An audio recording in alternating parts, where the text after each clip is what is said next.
आज आम्ही आलो होतो आग्रावला, अलिबागच्या आग्राव गावला. कशाला काय, बोटींची स्पर्धा भरली. किती मोठी बोटींची स्पर्धा भरते या गावात.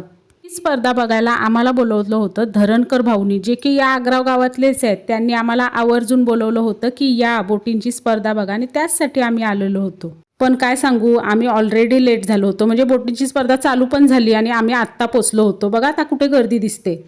ट्रॅफिकच एवढी लागली होती की उरणवरून आग्रावला पोचायला आम्हाला 3 तास लागल्या. त्या अलिबागच्या ट्रॅफिकचं करायचं तरी काय. नर बाबा बाबा, माझी आगरी भाषा कया जिली असा तुम्ही बोलत असाल ना. मधीनच मी या मराठीकांशी बोलायला लागलो, तर आगरीव बोलीन, माझी भाषाव मी बोलीन. माझी भाषा मला प्रिय आहे, त्या भाषेत पण मी बोलीन. तर मंडळी, बोटी ऑलरेडी स्पर्धेला गेल्या होत्या. बोटी कुठल्या माहिती आहे, शिडांच्या बोटीची स्पर्धा होती हो. तर मग हे धरणकर भाऊ खास बोट घेऊन आमच्यासाठी थांबले होते धक्क्यावरनं. या स्पर्धा चालतात कुठं तर सांगते. हा ब्रिज तुम्हाला माहिती असेल, जो बिर्ला मंदिरला जाताना आधी जो ब्रिज लागतो ना, त्या ब्रिजच्या खाली जो गाव आहे आणि जी खाडी आहे ना, त्या खाडीमध्ये या स्पर्धा चालतात. तर आज आम्हाला खास बोलवलं होतं धरणकर भाऊंनी की या स्पर्धा बघा, तुम्हाला खूप आवडतील. मग आम्हाला काय, आम्हाला तर आवडतंच बोटीत बसायला पण, समुद्राची सैर करायला पण. मी बोलली चला. आमचे हे काही येणार नव्हते, कारण त्यांना बोटीत बसायला भीती वाटते. त्यांना बोटीचा फोबिया आहे, पाण्याचा फोबिया आहे, काय माहिती नाही. त्यांना बोटीत बसायला भीती वाटते. म्हटलं ठीक आहे, तुम्ही जेट्टीवर बसा, मी जाते.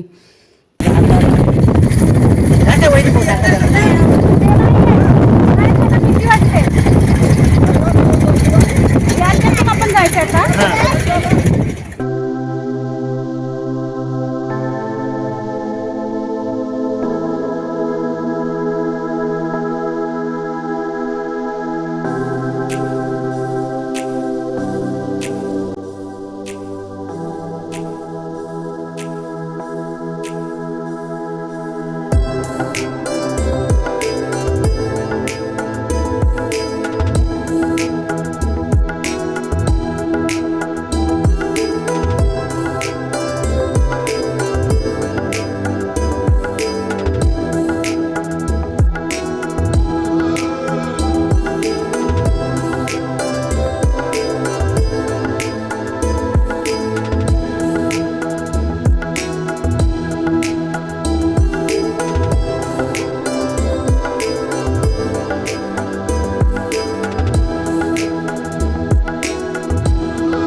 बोटीत खाण्यापिण्याची तर जाम मजा होती. पिण्याची बोलली का मी, पिण्याची नाही, खाण्याचीच होती. नाही, पिण्याची पण होती, पण ती दुसऱ्या लोकांच्या बोटीत.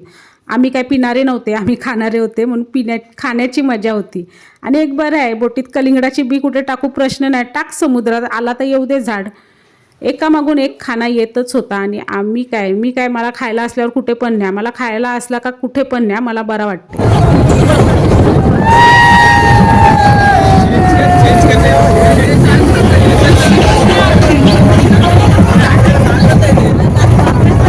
बरंच पुढे आलो, त्याच्यानंतर मग आम्हाला या स्पर्धेच्या बोटी दिसल्या. बोटींची कुठली स्पर्धा माहिती आहे का, शिडांच्या बोटींची स्पर्धा. म्हणजे या ज्या तुम्हाला आजूबाजूला दिसत आहेत त्या बोटींची स्पर्धा नाही चालू, या ज्या शिडाच्या बोटी दिसत आहेत ना, त्यांची खरी स्पर्धा चालू होती. आणि त्यांचा एवढा म्हणजे बोटीची स्पर्धा खरोखर येऊन बघावी अशी होती. म्हणजे त्यांचा एवढा हे चालू होता आटोकाट प्रयत्न. त्या वाऱ्याच्या वेगावर त्यांचा सगळा गेम अवलंबून होता. आणि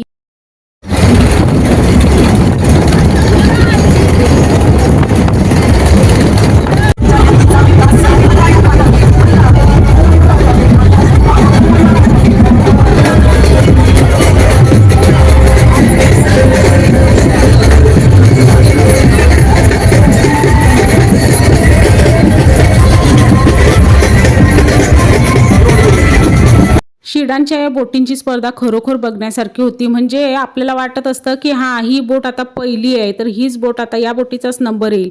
पण वारा त्या बोटीला अशी काय हे करतो, म्हणजे असा काय गेम खेळतो की ती बोट भरकटते, फिरते, गोल फिरते आणि मग परत दुसरी म्हणजे फार पाठीमागे असलेली बोट कधी पहिली येते ते समजत नाही.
नंबरला आहे वाटतं.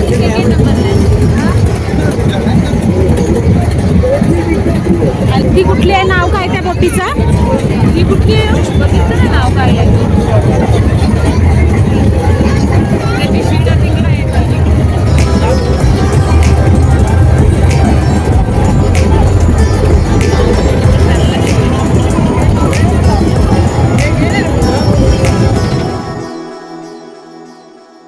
बोटींची स्पर्धाच बघायला आलेलो होतो, पण स्पर्धा बघता बघता हे काय बघायला मिळालं बघा. दिसते का तुम्हाला? तर मंडळी, बोटींची स्पर्धा बघायला आलेल्या बोटींपैकी पण एक बोट बुडाली. हे बघा, दिसते का तुम्हाला?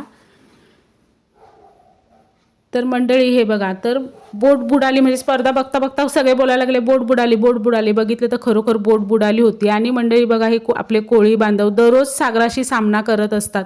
मी बोलत होती की नशीब त्यामध्ये कोण स्त्रिया नव्हत्या, लहान मुलं नव्हते, आपले कोळी बांधवच होते जे की दररोज समुद्राशी सामना करतात. म्हणून त्यांनी उड्या मारल्या आणि परत ते येऊन दुसऱ्या बोटीत पण चढले.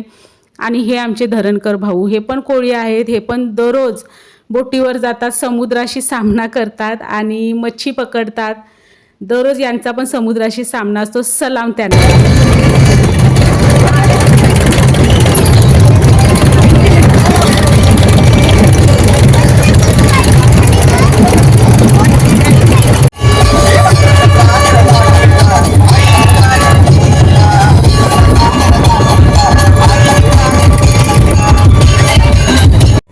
हो गया अभी स्पर्धा खत्म हो गया. और किसका नंबर आया? ना नाव काय काय नाव बोटीचं? बोलिया. आणि सेकंड नंबर?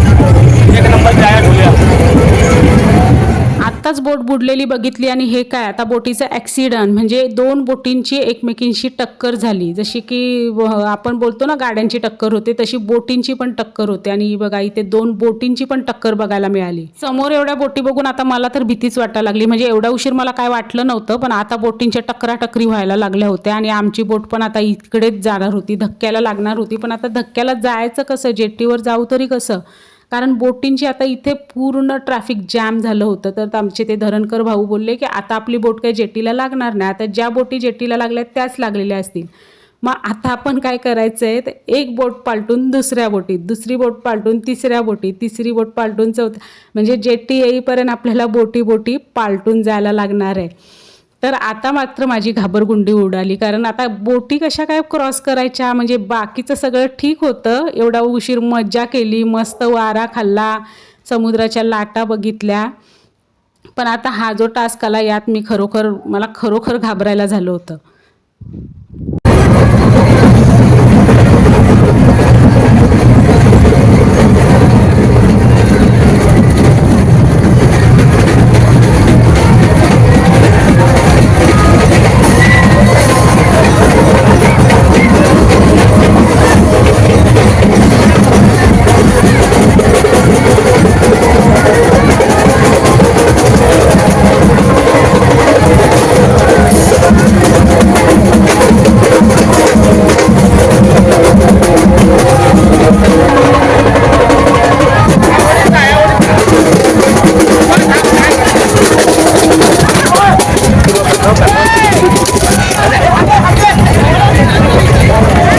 बुडलेली बघितली, बोटीची टक्कर बघितली, बोटी आलटून पालटून येताना बघितलं. नाही तर या माणसाला काय लागलं होतं काय माहिती, डोक्याला काहीतरी त्याच्या लागलं होतं. आणि बाकीची माणसं त्याच्यासोबत होती, ती डोकं चोळत होती. आणि बाबा गर्दी बघा.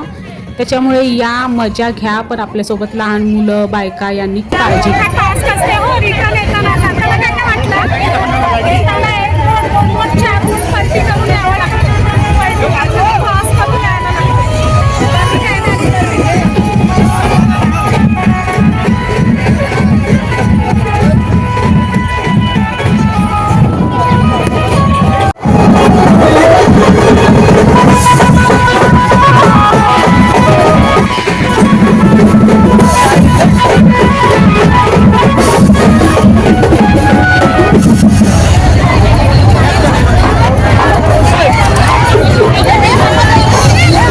मंडळी, बोटींवरची मजा करून आलो होतो आम्ही परत. आणि खरोखर मला म्हणजे सलोनी नव्हती सोबत, सलोनीचा लास्ट पेपर होता, तर तिला येता आलं नाही. तिला यायचं होतं पण येऊ शकली नाही, त्याच्यामुळे मला जरा असं हे वाटत होतं. आणि आमचे हे घाबरे ते पण आले नव्हते बोटीवर, त्याच्यामुळे मला तेवढी मजा नाही वाटली. म्हणजे काय, मला असं पाहिजे होतं की हे लोक पण माझ्यासोबत पाहिजे होते, म्हणजे मला आणखीन मजा आली असती. पण ते काय आले नाही, त्यांना भीती वाटत होती, सो त्यांना फोर्स करता आलं नसतं. आणि सलोनीचा पेपर होता, तिला पण येता आलं नाही. पण ठीक आहे, आजचा हा दिवस महत्त्वाचा होता, आजच इथे स्पर्धा असते, त्याच्यामुळे आजच जाणं होतं. त्याच्यामुळे आम्ही ठरवलं की जाऊया, पण मजा आली.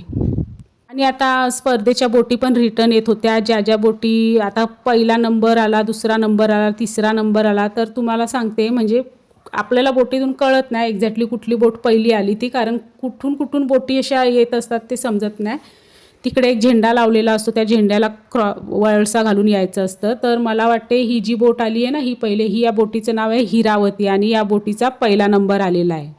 आणि दुसरा नंबर कुठल्या बोटीचा आला मला माहीत नाही. दुसरा नंबर आणि तिसरा नंबर असे 3 नंबर असतात.